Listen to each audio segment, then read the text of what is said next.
Green Gables by Lucy Maud Montgomery. Chapter 1. Mrs. Rachel Lynde is surprised. Mrs. Rachel Lynde lived just where the Avonlea main road dipped down into a little hollow, fringed with alders and ladies' ear drops and traversed by a brook that had its source away back in the woods of the old Cuthbert place.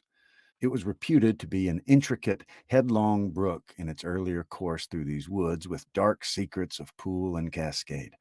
But by the time it reached Lynn's Hollow, it was a quiet, well-conducted little stream, for not even a brook could run past Mrs. Rachel Lynde's door without due regard for decency and decorum. It probably was conscious that Mrs. Rachel was sitting at her window, keeping a sharp eye on everything that passed, from brooks and children up, and that if she noticed anything odd or out of place, she would never rest until she had ferreted out the whys and wherefores thereof. There are plenty of people in Avonlea and out of it who can attend closely to their neighbor's business by dint of neglecting their own. But Miss Rachel Lynde was one of those capable creatures who can manage their own concerns and those of other folks into the bargain. She was a notable housewife. Her work was always done and well done. She ran the sewing circle, helped run the Sunday school, and was the strongest prop of the Church Aid Society and Foreign Missions Auxiliary. Yet with all this, Miss Rachel found abundant time to sit for hours at her kitchen window knitting cotton warp quilts. She had knitted 16 of them, as Avonlea housekeepers were wont to tell in awed voices, and keeping a sharp eye on the main road that crossed the hollow and wound up the steep red hill beyond. Since Avonlea occupied a little triangular peninsula jutting out into the Gulf of St. Lawrence with water on two sides of it, anybody who went out of it or into it had to pass over that hill road and so run the unseen gauntlet of Miss Rachel's all-seeing eye. She was sitting there one afternoon in early June. The sun was coming in at the window warm and bright. The orchard on the slope below the house was in a bridal flush of pinky white bloom, hummed over by a myriad of bees. Thomas Lynde, a meek little man whom Avonlea people called Rachel Lynde's husband, was sowing his late turnip seed on the hill field beyond the farm, and Matthew Cuthbert ought to have been sowing his on the big red brook field.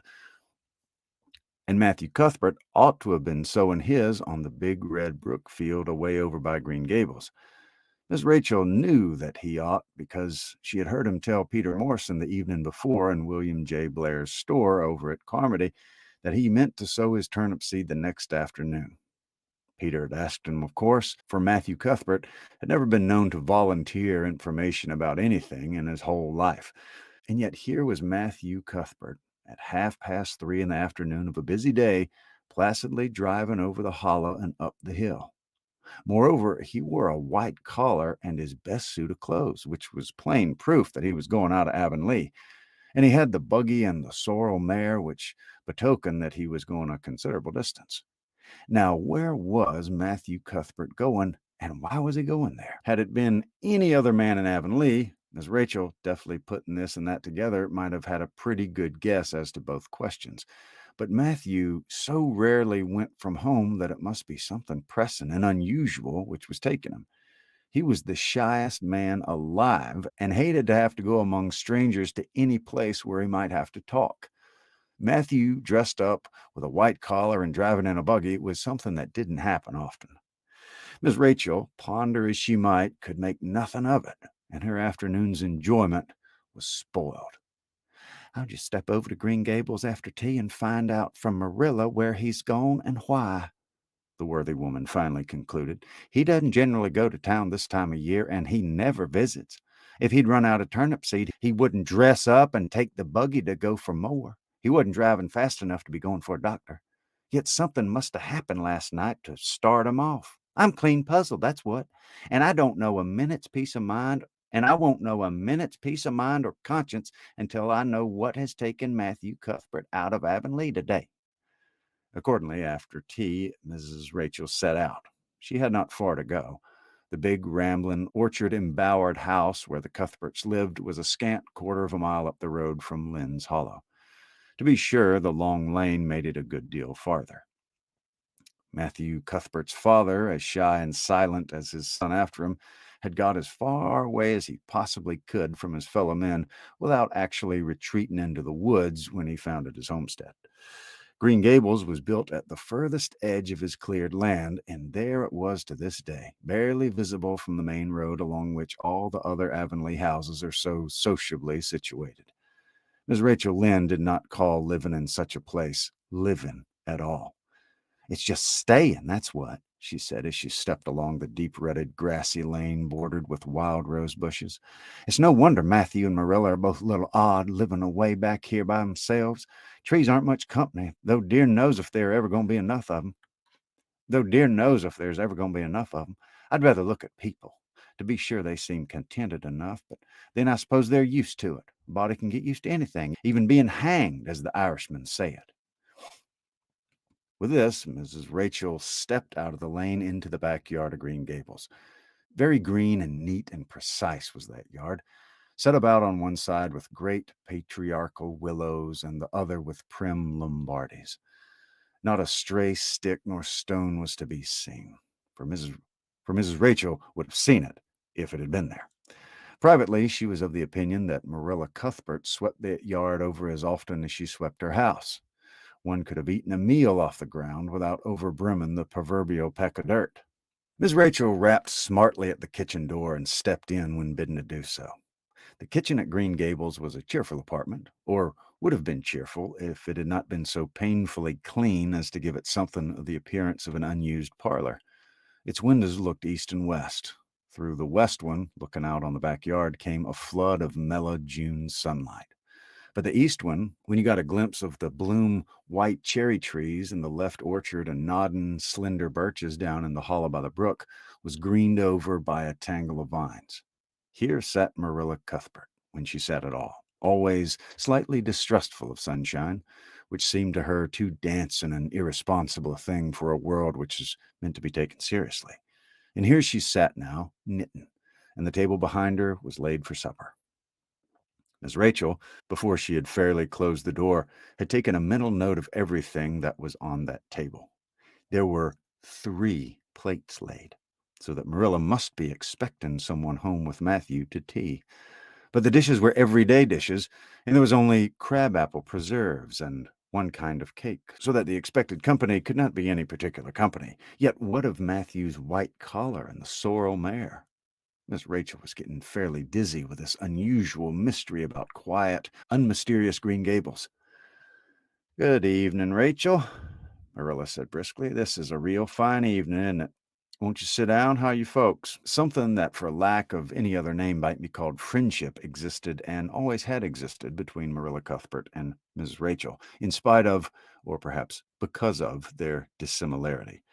Marilla was a tall, thin woman with angles and without curves. Her dark hair showed some gray streaks and was always twisted up in a hard little knot behind the 2 wire hairpins stuck aggressively through it. She looked like a woman of narrow experience and rigid conscience, which she was. But there was a savin' something about her mouth, which, if it had been ever so slightly developed, might have been considered indicative of a sense of humor. "We're all pretty well," said Miss Rachel. "I was kind of afraid you weren't, though, when I saw Matthew starting off today. I thought maybe he was going to the doctor." Marilla's lips twitched understandably. She had expected Miss Rachel up. She had known that the sight of Matthew jaunting off so unaccountably would be too much for her neighbor's curiosity. "Oh, no, I'm quite well, though I had a bad headache yesterday," she said. "Matthew went to Bright River. We're getting a little boy from an orphan asylum in Nova Scotia, and he's coming on the train tonight." If Marilla had said that Matthew had gone to Bright River to meet a kangaroo from Australia, Miss Rachel could not have been more astonished. She was actually stricken dumb for 5 seconds. It was unsupposable that Marilla was making fun of her, but Miss Rachel was almost forced to suppose it. "Are you in earnest, Marilla?"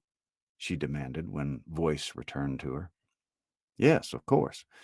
As if getting boys from orphan asylums in Nova Scotia were part of the usual spring work on any well-regulated Avonlea farm instead of being an unheard of innovation. Mrs. Rachel felt that she had received a severe mental jolt. She thought in exclamation points. A boy? Marilla and Matthew Cuthbert, of all people, adopting a boy from an orphan asylum. Well, the world was certainly turning upside down. She wouldn't be surprised at nothing after this. Nothing. What on earth put such a notion into your head? She demanded. This had been done without her advice being asked and must perforce be disapproved.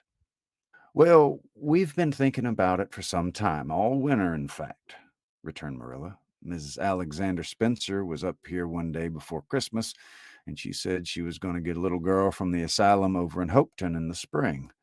Her cousin lives there, and Mrs. Spencer had visited here and knows all about it. So Matthew and I talked it over, and so Matthew and I have talked it over off and on ever since. We thought we'd get a boy. Matthew is getting up in years, you know. He's 60, and he isn't so spry as he once was. His heart troubles him a good deal, and you know how desperate hard it is to get hired help. There's never anybody to be had but those stupid, half-grown little French boys. And as soon as you do get one broke into your ways and taught something, he's up and off to the lobster canneries or the States. At first, Matthew suggested getting a homeboy, but I said flat no to that. They might be all right. I'm not saying they're not, but no London Street Arabs for me, I said. Give me a native born at least. There'll be a risk, no matter who we get, but I'll feel easier in my mind and sleep sounder at nights if we get a born Canadian. So in the end, we decided to ask Mrs. Spencer to pick us out one when she went over to get her little girl. We heard last week she was going, so we sent her word by Richard Spencer's folks at Carmody's to bring us a smart, likely boy of about 10 or 11. We decided that would be the best age, old enough to be of some use in doing chores right off and young enough to be trained up proper. We meant to give him a good home and schooling. We had a telegram from Mrs. Alexander Spencer today. The mailman the mailman brought it from the station saying they were coming on the 5:30 train tonight. So Matthew went to Bright River to meet him. Mrs. Spencer will drop him off there. Of course, she goes on to the White Sands station herself. Miss Rachel prided herself on always speaking her mind. She proceeded to speak it now, having adjusted her mental attitude to this amazing piece of news. Well, Marilla, I'll just tell you plain that I think you're doing a mighty foolish thing, a risky thing. That's what. You don't know what you're getting. You're bringing a strange child into your house and home, and you don't know a single thing about him, nor what his disposition is, nor what sort of parents he had, nor how he's likely to turn out. Why, it was only last week I read in the paper how a man and his wife west of the islands took a boy out of an orphan asylum and he set fire to the house at night. Set it on purpose, Marilla, and nearly burned them to a crisp in their beds. And I know another case where an adopted boy used to suck the eggs. They couldn't break him of it. If you'd asked my advice in the matter, which you didn't do, Marilla, I'd have said for mercy's sake not to think of such a thing. That's what. This Job's comforting seemed neither to offend nor alarm Marilla. She knitted steadily on. I don't deny there's something in what you say, Rachel. I've had some qualms myself, but Matthew was terrible set on it. I could see that, so I gave in. It's so seldom Matthew sets his mind on anything that when he does, I always feel it's my duty to give in. And as for the risk, there's risks in pretty near everything a body does in this world. There's risks in people having children of their own when it comes to that. They don't always turn out well. And then Nova Scotia is right close to the island. It isn't as if we're getting him from England or the States. He can't be much different from ourselves. Well, I hope it'll turn out all right, said Mrs. Rachel in a tone that plainly indicated her painful doubts. Only don't say I didn't warn you if he burns Green Gables down or puts strychnine in the well. I heard of a case over in New Brunswick where an orphan asylum child did that and the whole family died in fearful agonies. Only it was a girl in that instance. Well, we're not getting a girl, said Marilla, as if poisoning wells was a purely feminine accomplishment and not to be dreaded in the case of a boy. I'd never dream of taking a girl to bring up. I wonder at Mrs. Alexander for doing it, but then she wouldn't shrink from adopting a whole orphan asylum if she took it into her head. Mrs. Rachel would have liked to stay until Matthew came home with his imported orphan, but reflecting that it would be a good 2 hours at least before his arrival, she concluded to go up the road to Robert Bell's and tell the news. It would certainly make a sensation second to none, and Mrs. Rachel dearly loved to make a sensation. So she took herself away, somewhat to Marilla's relief, for the latter felt her doubts and fears reviving under the influence of Miss Rachel's pessimism. "Well, of all things that ever were or will be," said Miss Rachel when she was safely out of the lane, "it really does seem if I must be dreaming. Well, I'm sorry for that poor young one, and no mistake. Matthew and Marilla don't know anything about children, and they'll expect him to be wiser and steadier than his own grandfather, if so be he's ever had a grandfather, which is doubtful. It seems uncanny to think of a child at Green Gables somehow. There's never been one there, for Matthew and Marilla were grown up when the new house was built. If there ever were children, which it's hard to believe when one looks at them, if they ever were children, which is hard to believe when one looks at them, I wouldn't be in that orphan's shoes for anything. My, but I pity him, that's what." So said Miss Rachel to the wild rose bushes out of the fullness of her heart. But if she could have seen the child who was waiting patiently at the Bright River station at that very moment, her pity would have been still deeper and more profound.